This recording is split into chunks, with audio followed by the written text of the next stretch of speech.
Next, I invite Dr. Deepak Agrawal, Additional Professor Neurosurgery and Chairman Computerization AIIMS, for the session on Economics of Implementing the Solution at a Hospital, the AIIMS Cloud Solution.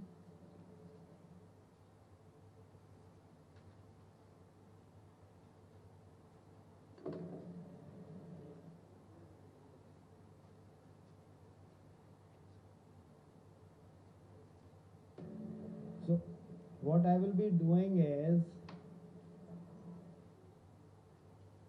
I will just be sharing our solution at AIIMS, which we have done, and I'm just seeing if it is.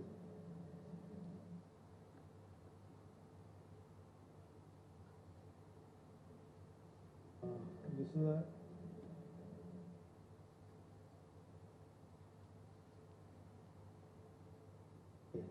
so whatever we have done at trauma center and then implemented at AIIMS, we're going to be sharing that and how it can be cost effective. The bottom line is cost effectiveness and successful implementation, and what we want to show you that they don't have to be mutually independent. So when we talk about IT costs, one of the major costs in any IT implementation is the software cost, because that's what the companies get their money from. The second, which people don't really consider in the IT cost, is the manpower cost for implementation. What are the people who will require from the company side to help train, implement the system as well as do changes? And the third significant component which can come into any IT implementation is support cost. Usually, as a ballpark figure, major hospitals will earmark around 2% of the total hospital budget for IT. So that is the ballpark which hospitals do. And if you look at big hospitals in the US, their IT implementation costs are in the region of $100 million or $200 million. So it's a huge cost they're experiencing. Obviously, they're spending billions. So if a billion turnover is there, they're spending 100 million. It's okay. It looks like that. When we take software costs, usually the companies make the most money out of the software because it is an intangible cost. Nobody can put a cost to your intellectual property, and this is where they make the most money. So when they implement it, if you install Microsoft Office on a computer, from the company's perspective, it has done. They have implemented it, they've installed it, and that's it. From the end user, if you don't know how to use Microsoft Office, it is a failure, because they have not trained you, they have not made sure that you use it. So there is a major disconnect in hospitals, especially when the company people come and install the software and they say we've implemented it, but people are not using. They don't figure out unless the people use it, it's a complete implementation failure. They have taken the money, but their implementation is not. So now it is very difficult to actually find out who is to blame, because it becomes a tussle and a blame game. The vendor says that your people are not responsive, they aren't doing what we want, and the people say the software is not made what we wanted. That's why it has failed. And this is where the big thing comes of customization, change requests, bug fixing. For the company, it's a huge cost, because whatever has been made is off the shelf, is easy to sell to anybody. But to make even a small change will cost them a lot of programmers' time, a lot of effort, may cause a huge change in the software overall. So it is very, very difficult for them also, and they try and avoid it as far as possible and will resort to any amount of blame game to not do it. Okay. Now, my submission is that manpower costs are actually the tangible costs, which are one of the biggest costs in any implementation. And this is the most important thing which breaks or makes a success of the implementation. More than 95% of all IT failures in healthcare, I'm only talking about healthcare, are because of the human element. Not because of the software, because every software will work out of the box. It is because of the human element. And this is which none of us ever factor in any implementation. So even if you implement, you need support, especially in IT, if nowhere else, because this is something which a daily support, something or the other is going on. I'll talk about our own IT team. We have at AIIMS right now more than 50 professionals from IT background who are stationed here from AIIMS side. So on the role of AIIMS. So it's not a small team. So any institution requires that kind of team to be here, and most critical, I think, would be to have an in-house team who monitors and manages the show. Because it's very easy to say, हमने आपको पैसे दे दिए, now it is your job to implement it. Never happens. Never will happen. Because even if you pay 50 crore, 100 crore to a major company, they cannot implement it without a local team driving the implementation. So it is always better, and without that implementation, 100% will be a failure. So have a local team, identify a local team, give them some powers in terms of what I would say support from the top brass of that healthcare facility to have it implemented, and then only it will be a success. So what I want to say is that success doesn't mean that it has to be really cost effective, but a successful implementation. That is the bottom line. And can we have a successful implementation cost effectively? Yes, we can. Because you can get software right from open source that is free of cost to software which is costing hundreds of crores. Again, I'm saying software is not the critical element. Yes, it's important. And bells and whistles, we have tried, all of us have personal experience of bells and whistles. You buy a phone, you may use it 90% of the time only for calling. Yet we buy it because of the features. Because that's what the marketing in this world is. 90% of the time we use maximum 2 or 3 features. There might be 100 software installed in every phone. We are not using all of them. We are using 1 or 2 software. Similarly, software companies will sell you showing 100 modules that this is all we can do. But practically you will be only able to use a handful of modules. So remember that. Never get bought on by this feature set of software, because even if you implement the basic thing, you are a success. And only if you implement the basic, you will realize that what is it that you actually want. You take any product, car, you take a phone, you take anything, you will find that you will not be using most of the features which come in that.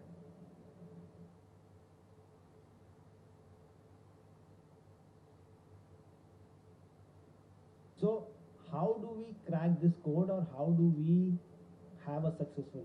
First, as I told you already, have a buy-in by the hospital, and by the hospital I mean the top administration and the key stakeholders. Without them it is not possible, because if they are against it, so you need to have a lot of meetings with them, make them come on board, say that this is what we're going to implement, and they should be ready for the change.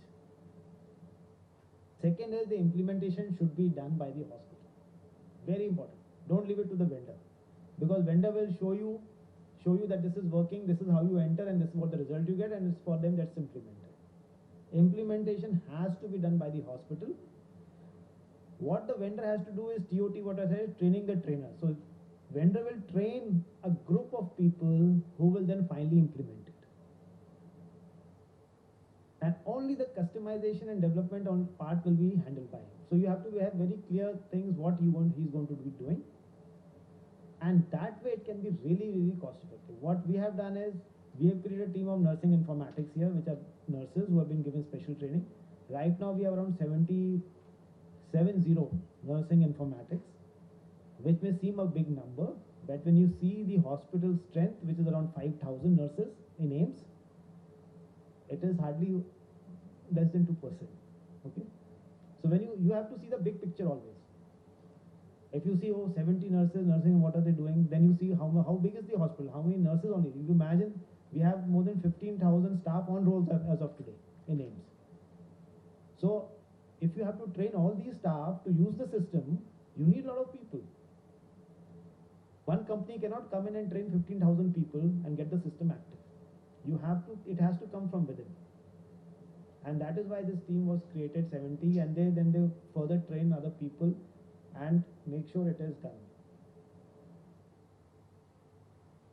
The other important thing is to empower them. So this empowerment only comes through top level messages that you have to do it.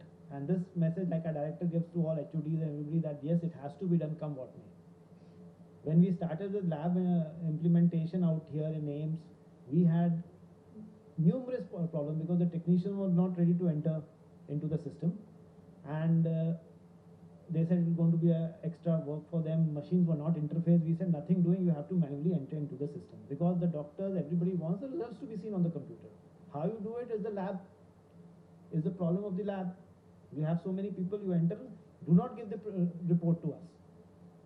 Do not give the form with the handwritten values on it. We said stop that. Instead of entering the hand values, put it on the computer. So you have to give a formula where the work does not increase substantially. So we said you do not enter anything on don't enter on the form, just put it on the computer so your work does not increase. And then they accepted it. So now after that we interface the machines also, so the work further reduced. So currently I would say 95% by volume of all labs and AIIMS are online. And we have so many labs, so many specialized tests and everything. So it's a huge achievement over in 1 year. So now I will take you to, if this works, the AIIMS case study.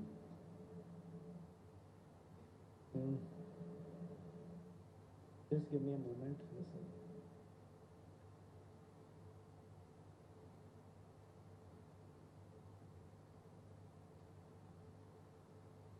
I was trying out this new presentation system. Let me see if it works right now.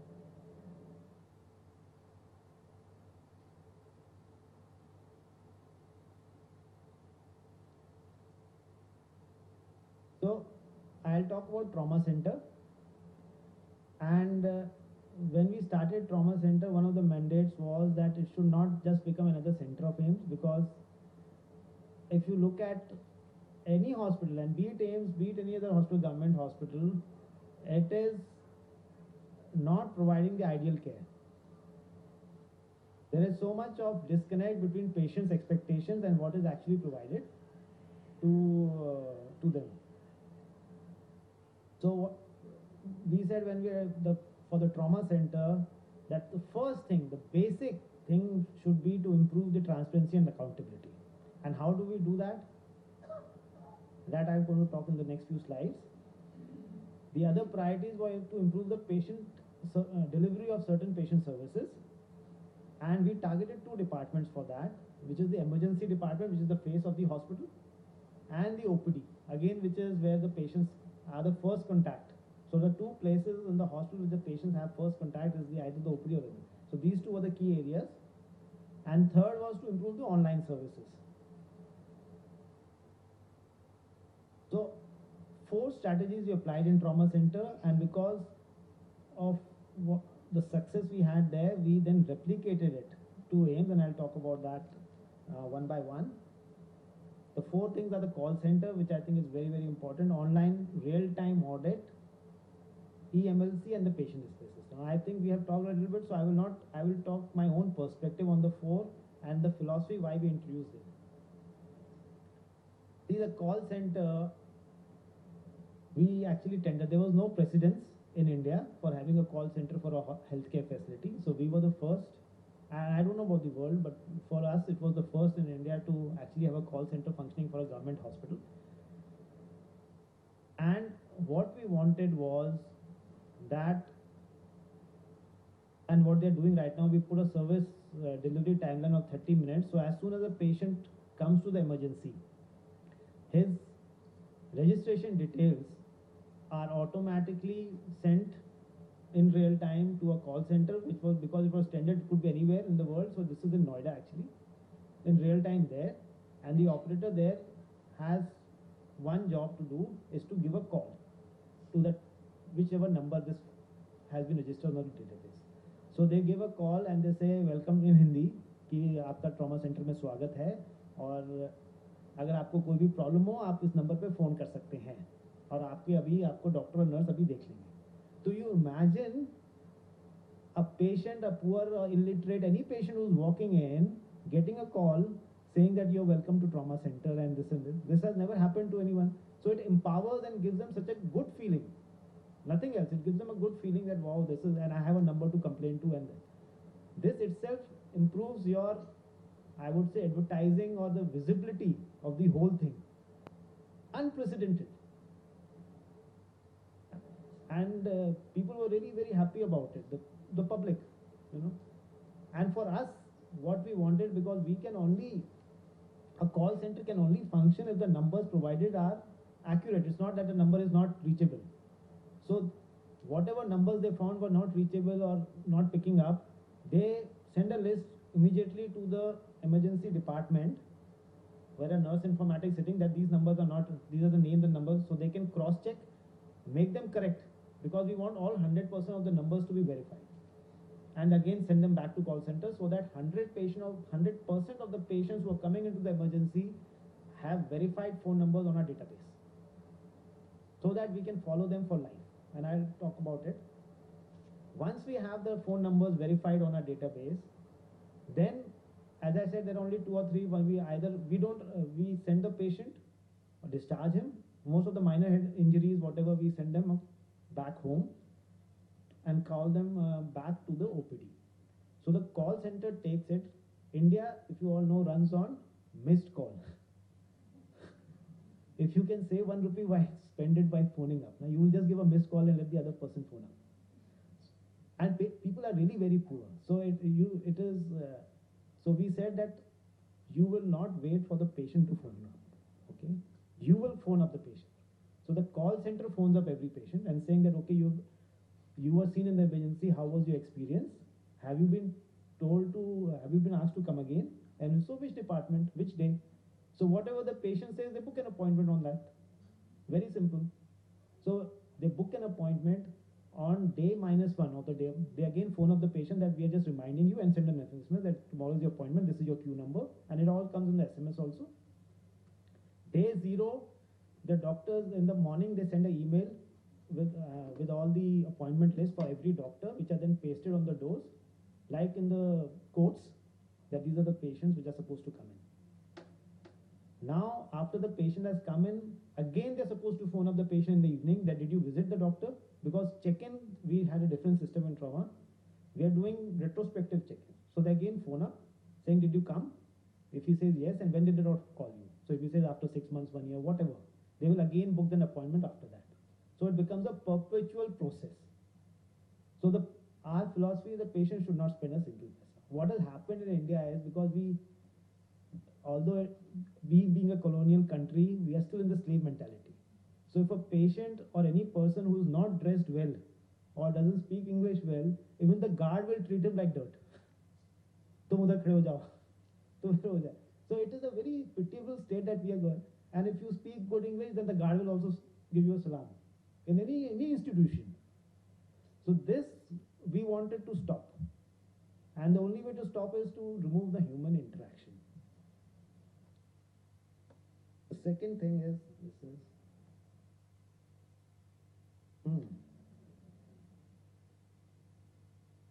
I'm just playing with this.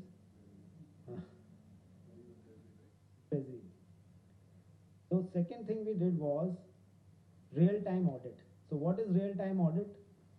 Is that unless we show the real data, what is our mortality, morbidity, we can never improve ourselves. And I think it is every patient's right. Even if I was a patient, I would like to know if I'm getting operated by Dr. Bhoi is not a surgeon, but if I'm getting treated by Dr. Bhoi, that what is Dr. Bhoi's complication rate? As a patient, I should have the right to know that. Now, nobody tells you. If not Dr. Bhoi, at least the department's complication rate. If not, something should be there. But everybody is hid it very nicely in this whole world. It's not that India is responsible. Everybody, the best of the countries don't show it. So then we made it mandatory that we should have our audit data. What is the mortality rate, complication, what is for every surgery. And we do that audit yearly online. So we have this data as PowerPoint presentation for every department, every unit. So by unit, you can segregate the doctors also, very roughly. And we say, okay, you benchmark it. So it is available right now on the Trauma Center website. And this till now nobody's ever tried to benchmark because nobody wants to also. But it is we have shown that this is a figure, this is a mortality rate. For example, for severe head injury, our mortality is around 36%, 40%. And we have been showing that some years it goes slightly higher, some years it goes down. But it is their data to show that this is what it is. And I think that's an excellent way of trying to improve that. Why is it 36%? Why can't we get it down by even a few percentage points over the next few years? So this is something we forced. It stops. Third, we talked about the electronic medical record and for all its benefits, which we are, so I will not go into it. And I think what we are trying to capture from the perspective I want to give is, we are trying to capture information from the electronic medical record itself and make a registry without additional human input. So already we are capturing the GCS, what the doctor writes in the medical record. So we know the admission GCS of every single patient, and we have a neurotrauma registry automatically being populated by the data here. Only few fields are left, which are left to the nurse informatics to fill. Similarly, we can have other registries of injury registry, cardiac arrest registry. If a patient has come in arrest, data can be pulled directly from the fields which are here into those registries. Third, patient display system, which was also, I think, discussed out here. Now, the philosophy behind the patient display system is, for us, is the wait times. How long does it take for a doctor to come and see the patient? How long does it take for a patient to get a CT, X-ray, whatever is done? How long does it take for the patient, does it remain in the emergency?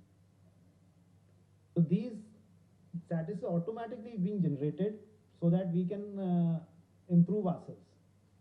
So this is the face, the patient display system is the face which the patients and doctors and nurses see, but the actual data is there for helping us which departments are good in seeing the patients fast, what is the average time for each department. We're already taking out this data even at AIIMS and showing that average time, I think the two departments the best are neurosurgery, one of the best departments to come and see the patient. Within half an hour, patients are seen. Some departments take 3 hours to see the patient. So this is a fact. Unless you take it out as statistics and show the departments, they're not going to improve. So again, if you show them that this is what you've taken out over 3 months, 400, 500 consults, and all the average time is this, then the department also has to sit down and take action because it's all on paper. And this is the only way you can improve the accountability of the system. So coming to the reasons of success, I think one is, and the biggest reason, is use of existing manpower. What happens when you start a project, do anything is, first is you ask for manpower. We require so many people of this cadre, this cadre, this cadre. And it usually gets stuck somewhere over here. We said we'll use existing manpower, the nursing informatics, existing manpower, and they are the driving force behind the implementation. So all the success I would attribute to them and the computer facility team who has done it. The second is to keep it cost effective. What happens is if people say why AIIMS have सबसे अच्छा लेना चाहिए पैसे की क्या कमी है आप क्यों सस्ता लेना चाहते हैं? This is a question I get frequently. There is no dearth of money, especially we have a 2,000 crore plus budget for this institute, which is more than many state government budgets for healthcare. But this is going in a different direction, because then you get a lot of other vested interests come into the picture. The real interest is getting something implemented. And if you can show implementation with a very low cost solution, then any solution will work. And as I said, the bells whistles are never used. So we have to, if you use, and the intention also comes through that we are using a very low cost solution, open source. And that is why I try and implement the open source, as the controversy about the software cannot be very high. And the second thing why we are interested in open source is, it's like any relationship. You will have problems after some time with the vendor. Okay, so after 1 or 2 years, you find that no, this person is not delivering the goods, and we are going to, and you will have fights and then termination. And when you termination, and it will be very unpleasant termination, they will not give you the source code and all those things. So it is better to have open source where you can change vendors at lip. So whenever you want, you go, we'll take a new vendor for this product. Already the product is open source. That's a huge advantage for any organization. You're not locked into a vendor. And you can tender again and again for support and get lower prices. Because once the product is mature, then there's a very minimal support is actually required. And another thing which I want to talk about is why the success only happens if people see it. Okay, with the Hindi saying, "Jungle mein moor nacha kisne dekha." Similarly, if you do not showcase your product to all stakeholders, and I'm not saying to patients, it has to be to stakeholders, which are doctors, nurses, technicians, then for them, you said, "Itna kaam kar rahe hain, par kuch dikh to raha nahi hai." This is a very common refrain for everything. So that is why we have put all these patient display systems, OT display systems. A lot of high visibility has to be done to make people also realize that yes, it is visible, changes are visible, they are being done, and we are seeing the benefits of this change. Because in the background, obviously a lot of activities, but people are not seeing it. So you need to showcase something which is visible to everyone. So, and I can proudly say that Trauma Center is one of the cleanest, if not one of the cleanest and the most well-maintained public hospital in India. And I think whoever visited, they can vouch for that. And obviously it is the most IT enabled. We've got a lot of awards for that, I'll come to that. And we have had 2 meetings with all the AIIMS directors till now. And they have signed a MOU that they would like the same model replicated in their AIIMS. Their hospitals are still not come up, infrastructure has come up, but it's not been populated to fill all the inpatient beds, so it's some time away. And obviously we got a lot of awards. So thank you so much. This was just to show you how it's possible and how we've done it.